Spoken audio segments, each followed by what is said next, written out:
Amen. Bwana apewe sifa. Basi leo nataka nifundishe juu ya karama ya maombi au neema ya maombi. Bwana apewe sifa.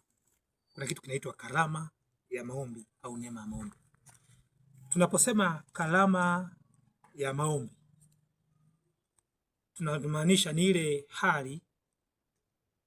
ile hali kwamba mtumishi wa Mungu fulani anakuwa na kibali mbele za Mungu. Anapoomba kwa ajili yako, wewe unajibiwa na Mungu. Kwa tunaposema karama ya maombi ni kile kitendo Mungu anakuwa amekulizia wewe mtumishi wa Mungu uombe kwa ajili ya watu wengine. Na unapoomba kwa ajili ya watu wengine, Mungu anakuwa anawajibu kwa sababu wewe umeomba kwa ajili yake. Bwana Yesu apewe sifa. Hiyo ndio inaitwa karama ya maombi. Kwamba mtumishi wa Mungu unakuwa umepewa neema na Mungu kwamba uombe kwa ajili ya watu wa Mungu. Uombe kwa ajili ya watu waliopo duniani. Maana watu wa Mungu ni watu waliopo duniani kwa lugha nyepesi. Uombe kwa ajili ya watu waliopo duniani. Na unapoomba kwa ajili yao, Mungu anakuwa anajibu kwa sababu umeomba kwa ajili yao. Kwa tunaposema kuwa na karama ya maombi ni ile hali Mungu anakuwa amekuchagua, Mungu wa mbingu na nchi, Mungu mtakatifu. Okay, Mungu anakuwa amekuchagua uombe kwa ajili ya watu wengine. Kwa Mungu anakuwa amekuchagua maalum kwamba wewe ndiye uwe mwombezi wa kuomba kwa ajili ya watu wengine. Bwana apewe sifa. Na Mungu anachokuwa anakifanya niki hapa? Anakuwa shida zao anakuambia wewe ili upate kuomba kwa ajili yao.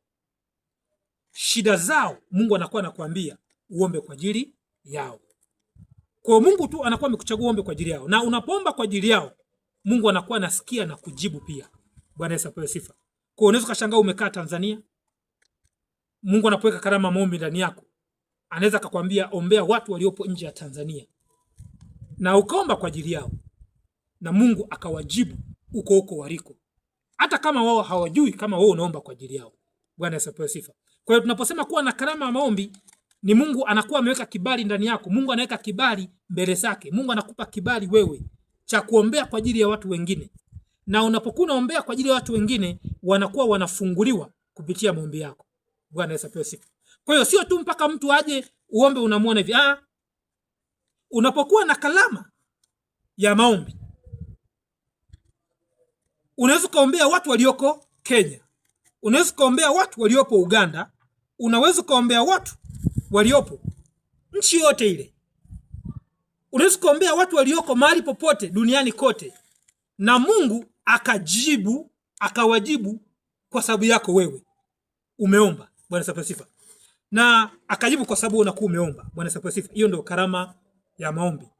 Kwa neno mingine tunasema neema ya maombi. Kwa hiyo unapokuwa na karama ya maombi, maana yake nguvu ya Mungu inakuwa juu yako. Nguvu ya Mungu inakuwa juu yako. Unapoomba kwa ajili ya watu, wanakuwa wanafunguliwa kwa sababu wewe unakuwa umeomba kwa ajili yao. Bwana apewe sifa.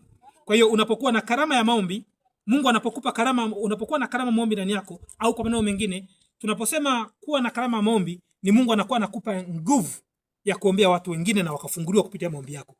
Mungu anakuwa anaachilia nguvu kwako, unapoomba kwa ajili ya watu wengine, wanafunguliwa kupitia maombi yako unayoomba kwa ajili yao. Bwana apewe sifa. Hiyo ndio maana kuwa na karama ya maombi. Au kwa maneno mengine, hiyo ndio maana ya Mungu, hiyo ndio maana kuwa na neema ya maombi. Kwamba ukimkuta mtu amepewa anayo neema ya maombi, akiomba kwa ajili ya watu fulani, wanakuwa wanafunguliwa kupitia maombi yake ambayo anakuwa anaomba. Anaweza kuombea watu walioko nje ya Tanzania, anaweza kuombea watu waliopo ndani ya nchi yake, anaweza kuombea watu walioko nje ya nchi yake. Anapoomba wao wanakuwa wanafunguliwa. Bwana apewe sifa. Lakini pia wanakuwa wanafunguliwa. Kwa hiyo yeye anapoomba kwa ajili ya watu wanakuwa wanafunguliwa. Bwana apewe sifa. Mahali pote wanaweza kaa nje ya nchi watu, wanaweza kaa kwingine kote kule, wanaweza kaa ndani ya nchi yake, wanaweza kaa ndani ya nyumba yake, wanaweza kaa ndani ya nchi yake au watu, au akawa nje ya nchi yake. Anapoomba kwa ajili yao, wanakuwa wanafunguliwa. Kwa nini wanakuwa wanafunguliwa? Kwa sababu ndani yake Mungu anakuwa amempa, kwa sababu mtumishi anakuwa mpewa kibali na Mungu cha kuombea watu wengine. Kwa hiyo kwa ufupi niende hivyo. Basi pia tusome andiko ni kuonyesha watumishi ambao walikuwa na karama ya maombi kibiblia. Ni kuonyesha watumishi waliokuwa na karama ya maombi.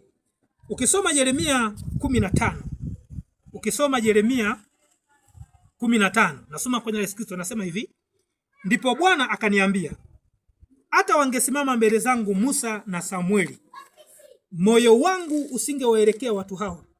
Watupe watoke mbele za macho yangu, wakaende zao.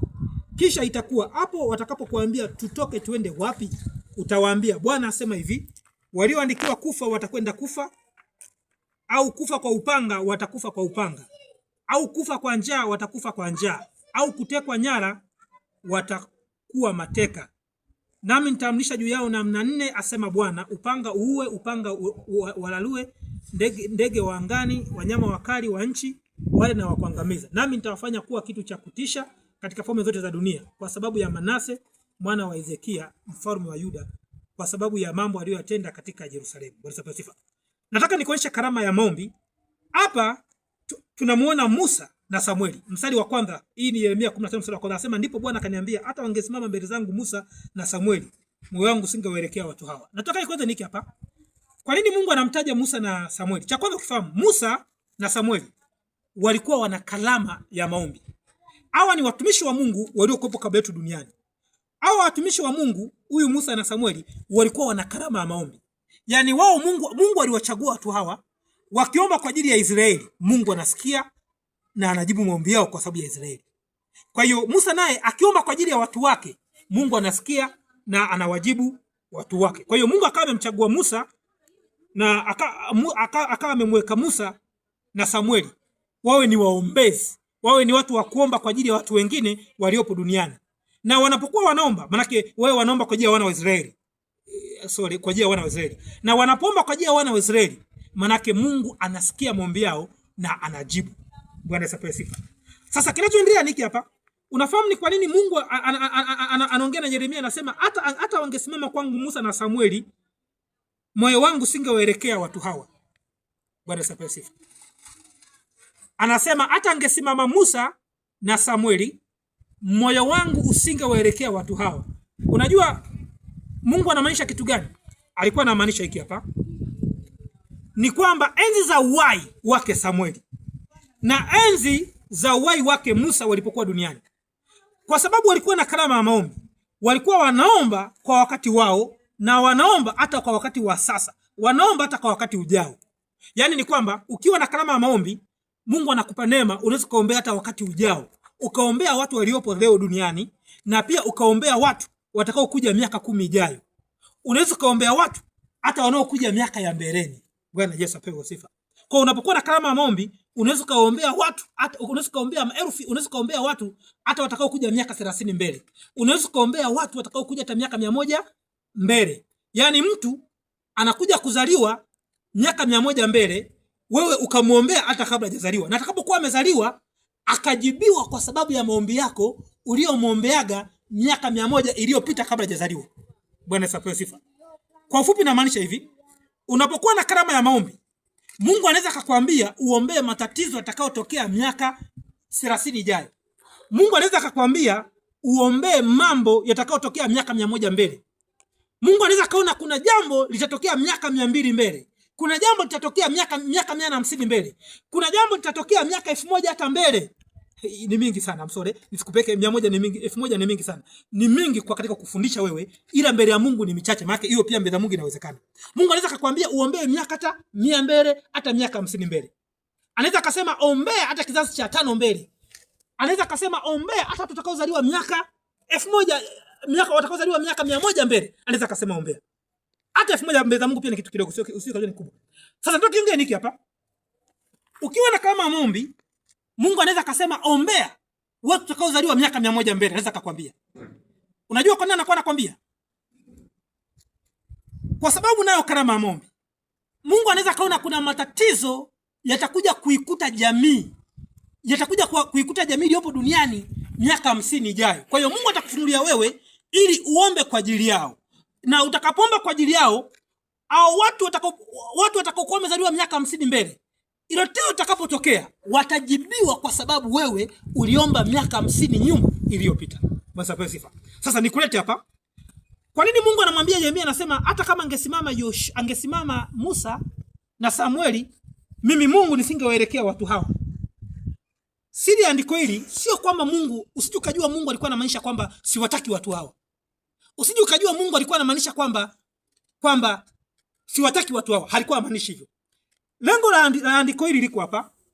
Mungu manake alikuwa anamaanisha kwamba watu wa kipindi hiki ambao wengine watakufa kwa upanga, watu wa kipindi hiki ambao wengine, ukienda mstari wa pili anasema kisha itakuwa hapo watakapokuambia tutoke twende wapi, utawaambia Bwana asema hivi, walioandikiwa kufa watakwenda kufa, au kwa upanga watakufa kwa upanga, au kwa njaa watakufa kwa njaa, au kutekwa nyara watakuwa mateka. Nami nitaahirisha juu yao namna zote nne.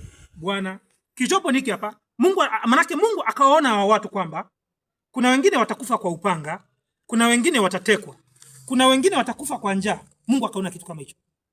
Sasa huu wakati ni wakati mgumu.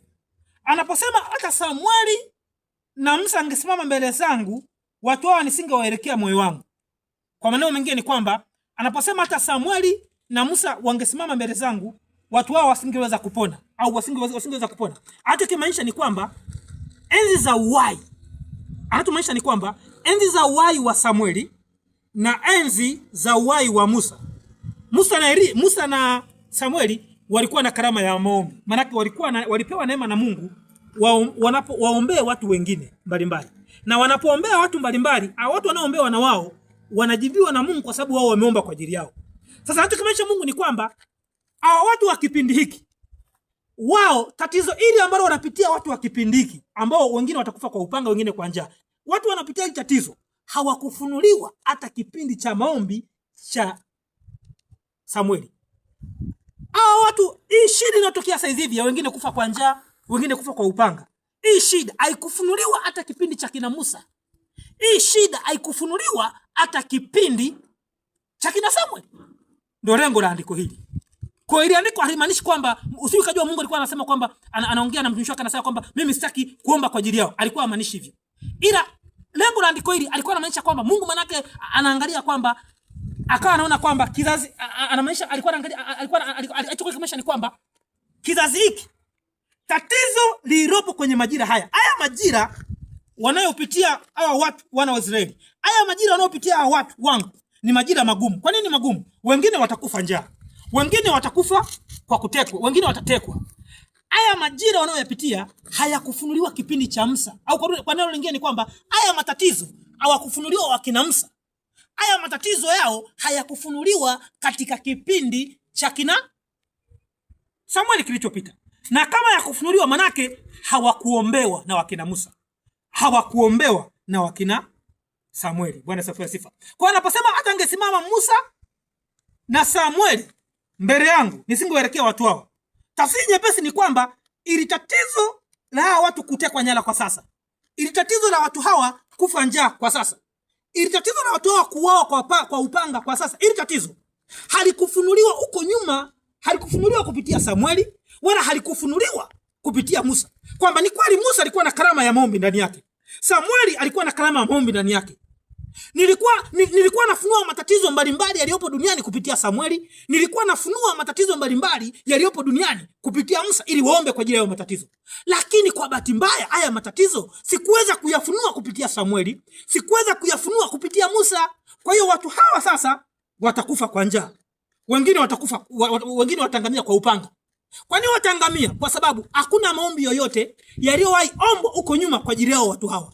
Hata Samueli aliyekuwa anamjua Mungu vizuri, sikuwahi kumdokeza kwa habari ya watu hawa sasa. Manake yawezekana Mungu alisema naye, yawezekana mimi Mungu nilizungumza naye, aliombea matatizo mengine kwa sehemu yake. Na huyu Musa nilimfunulia matatizo mengine ya wakati huu pengine kwa wakati wake. Lakini ili jambo lilopo la sasa sikusema nao. Hamna mahali popote uko nyuma. Manake Mungu anaongea kwamba hakuna mahali popote uko nyuma ambapo nilimwambia Samueli kuhusiana na tatizo lilopo sasa la watu kutekwa nyara, la watu kufa kwa upanga. Sikulifunua hili jambo kwa Samueli wala sikulifunua kwa Musa. Kwa hiyo hakuna maombi yoyote ambayo Samueli aliomba kwa ajili yao, wala hakuna maombi yoyote ambayo Musa aliomba kwa ajili yao. Kwa maana hiyo watu watakufa, wengine kwa upanga, wengine watakufa kwa njaa. Bwana Yesu asifiwe. Hicho kwa kimaisha hicho. Kwa hiyo lengo la kuongea hivi sio kwamba wafi, hapana. Lengo sima Mungu alikuwa anataka pia watu waombewe. Bwana Yesu asifiwe. Kwa hiyo hapo utaona alikuwa anataka pia waombewe. Kwa hiyo hapo pia nitaka nikuonyeshe niki hapa, Musa alikuwa na karama ya maombi. Anaweza kaambiwa na